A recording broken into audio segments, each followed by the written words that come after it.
ನಮಸ್ಕಾರ. ರಿಪಬ್ಲಿಕ್ ಕನ್ನಡದ ವಿಶೇಷ ಕಾರ್ಯಕ್ರಮ ಬಿಗ್ ಮಾರ್ನಿಂಗ್ಗೆ ಸ್ವಾಗತ. ಅದರಲ್ಲಿ ಇವತ್ತು ನಿಮಗೆ ಒಂದು ಸ್ಟಿಂಗ್ ಆಪರೇಷನ್.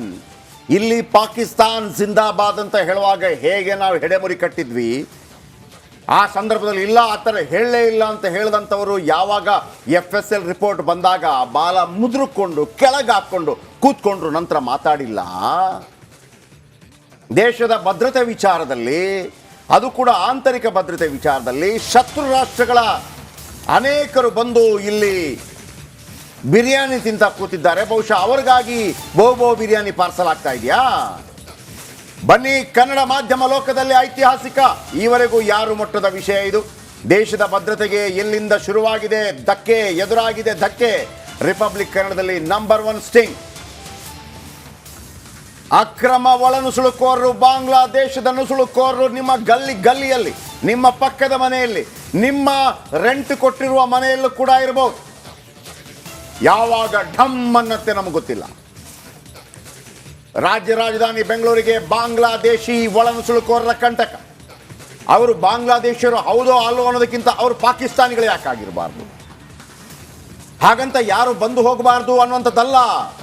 ಆದರೆ ನಿಮ್ಮ ವಕ್ರ ಬುದ್ಧಿ ಇದೆಯಲ್ಲ, ಯಾವಾಗ ಮುಂಬೈ ಬಾಂಬ್ ಸ್ಫೋಟ ಮಾಡಿದ್ರಿ ಹೆಂಗ್ ಬಂದಿದ್ರಿ?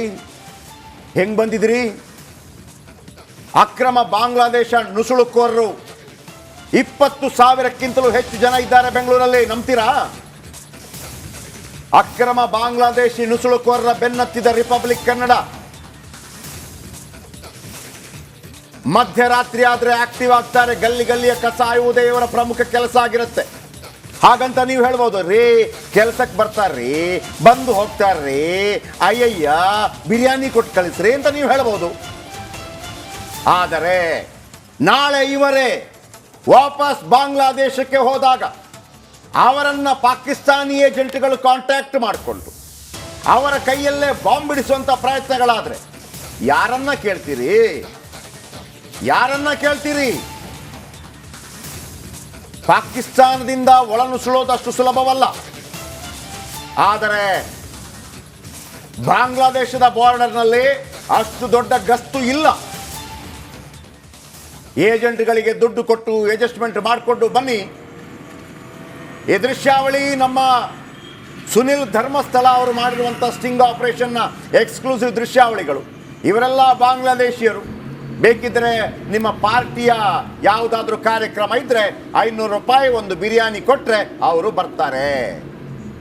ನಿಮ್ಗೆ ಅನಿಸ್ಬೋದು, ಏನ್ರಿ ಪಾಪ ಕಸ ಆಯ್ತಾರೆ. ಸ್ವಾಮಿ, ಇವರ ಮೂಲ ಭಾರತ ಅಲ್ಲ. ಈಗ ಇವರು ಬಾಂಗ್ಲಾದೇಶದ ಪ್ರಜೆಗಳು. ಬಾಂಗ್ಲಾದೇಶದಿಂದ ಬಹಳ ಸುಲಭ ಒಳಗೆ ಬರೋದು.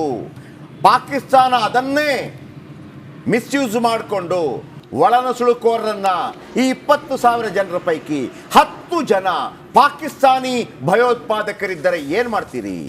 ಸ್ಲೀಪಿಂಗ್ ಸೆಲ್ ಅನ್ನುವಂಥದ್ದು ಇರುತ್ತೆ. ಆ ಸ್ಲೀಪಿಂಗ್ ಸೆಲ್ ಅನ್ನುವಂಥದ್ದು ಏನು ಮಾಡಲ್ಲ. ಬಹಳ ಒಳ್ಳೆ ಹುಡುಗ ಆಗಿರ್ತಾನೆ. ಪಾಪ ಅಕ್ಕಪಕ್ಕದ ಹುಡುಗಿರೂ ಬಿದ್ದಿರ್ತಾರೆ. ಬೇಕಿದ್ರೆ ಅವನು ಬಹಳ ಒಳ್ಳೆ ಹುಡುಗ. ಆತನ ಬಳಿ ಕಾರ್ ಇದೆ. ಬೆಳಗ್ಗೆ ಹೋಗ್ತಾನೆ, ಸಂಜೆ ಬರ್ತಾನೆ. ಕಿರಿಕಿಲ್ಲ, ಸಿಗರೇಟ್ ಇಲ್ಲ, ದಮ್ ಇಲ್ಲ, ಎಣ್ಣೆ ಇಲ್ಲ, ಒಳ್ಳೆ ಹುಡುಗ. ಆದರೆ ಒಂದು ದಿವಸ ಢಮ, ಅಷ್ಟೇ. ಇದನ್ನು ನಾವು ಎಚ್ಚರಿಸ್ತಾ ಇದ್ದೀವಿ. ನಿಮ್ಗೆ ಗೊತ್ತಿದೆ, ಇತ್ತೀಚೆಗೆ ಸ್ಮೋಕ್ ಬಾಂಬ್ ಆಯಿತು ಪಾರ್ಲಿಮೆಂಟ್ನಲ್ಲಿ. ಅದಕ್ಕೆಲ್ಲ ಎಷ್ಟೆಲ್ಲ ಕಸರತ್ತುಗಳಾಗಿತ್ತು, ಎಷ್ಟೆಲ್ಲ. ಡೆಲ್ಲಿಗೆ ಹೋದ್ರು, ಮೈಸೂರಿಗೆ ಬಂದರು, ಅಲ್ಲಿಂದ ಆ ಕಡೆಗೆ ಹೋದ್ರು. ಇವರು ಅದು ಕೂಡ ಹೊರದೇಶದವರು. ಮತ್ತೊಮ್ಮೆ ಹೇಳ್ತಾ ಇದ್ದೀನಿ ವೀಕ್ಷಕರೇ, ಭಾರತ ಮತ್ತು ಪಾಕಿಸ್ತಾನದ ನಡುವೆ ಈಗಲೂ ಕೂಡ ಕಟ್ಟರಾಗಿರುವಂಥ ಒಂದು ಏನು ಬಾರ್ಡರ್ ಅಂತಿಲ್ಲ, ಬೇರೆ ಬೇರೆ ಕಾರಣಗಳಿಗಾಗಿ. ಯಾಕೆಂದರೆ ಅದು ಆ ಕಾಶ್ಮೀರ ನಮ್ದ ಅಲ್ಲೇ ಇದೆ. ಅದು LOC, line of control, Shimla ಒಪ್ಪಂದ ಪ್ರಕಾರ ಆ ಕಡೆ ಹೋಗ್ಬೇಕು, ಈ ಕಡೆ ಬರಬೇಕು, ಇಷ್ಟಿಷ್ಟು. ಆದರೆ ಬಾಂಗ್ಲಾದಲ್ಲಿ ಆ ಥರ ಇಲ್ಲ.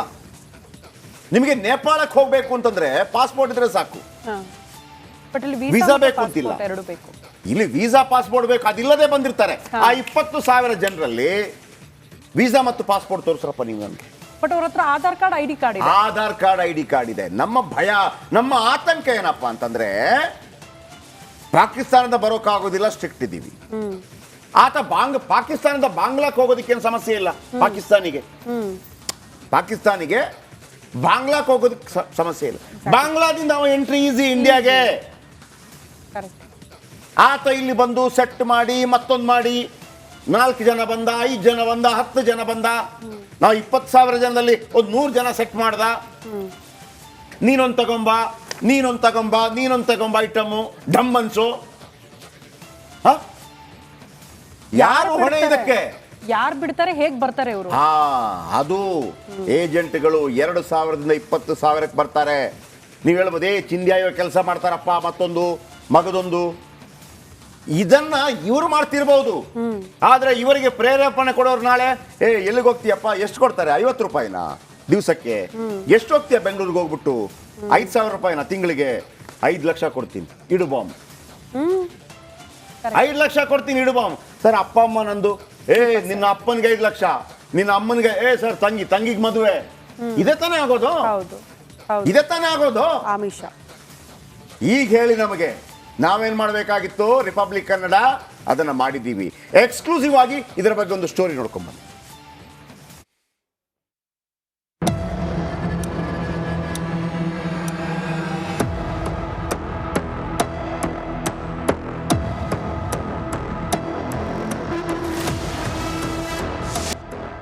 ರಾತ್ರಿ 11 ಗಂಟೆ ನಂತರ ಬೆಂಗಳೂರಿನ ಬಾಣಸ್ವಾಡಿ, ಹೆಣ್ಣೂರು, ರಾಮಮೂರ್ತಿ ನಗರ, KR ಪುರಂ, ಬೆಳ್ಳಂದೂರು ಭಾಗಕ್ಕೆ ಹೋಗಿ ನೋಡಿ. 3 ಚಕ್ರದ ಸೈಕಲ್ ಅನ್ನ ತುಳಿದುಕೊಂಡು ಪ್ಲಾಸ್ಟಿಕ್, ಪೇಪರ್ ಮೊದಲಾದ ಕಸ ಆಯೋರನ್ನ ನೋಡ್ತೀರಾ. ಮುಂಜಾನೆ 3-4 ಗಂಟೆವರೆಗೂ ಇವರು ಇದೇ ಕೆಲಸವನ್ನ ಮಾಡ್ತಾ ಇರ್ತಾರೆ. ಆದ್ರೆ ಬೆಳಕು ಹರಿದ ಬಳಿಕ ಇವರಲ್ಲೇ ಕೆಲವರು BBMP ಕಸದ ಗಾಡಿಯಲ್ಲೋ ಕೆಲಸವನ್ನ ಮಾಡ್ತಾರಂತೆ.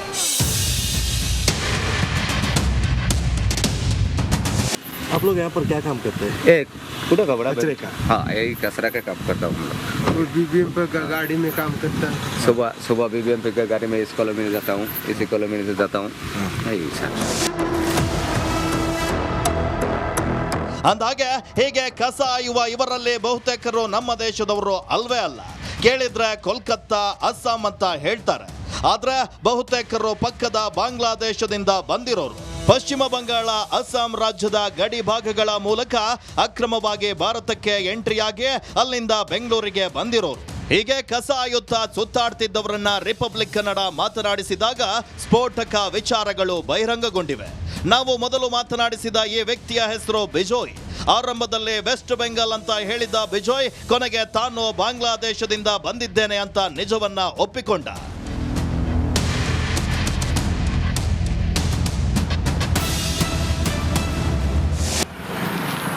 नाम क्या? विजय. विजय. कहाँ से? कलकत्ता से. कलकत्ता. सच बोल. कलकत्ता. सच बोल रहा है? बांग्लादेश में. बांग्लादेश. बांग्लादेश में किधर? तो खुल्ला से. हाँ? खुल्ला खुल्ला.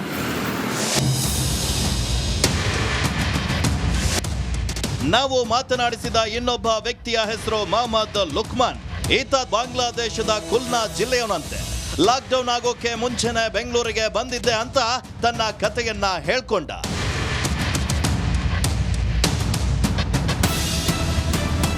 नाम क्या है? मेरा नाम लुकमान है. मोहम्मद लुकमान है.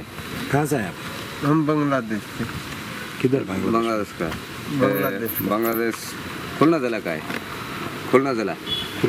हाँ जी, खुलना बागेरहाट जिला है.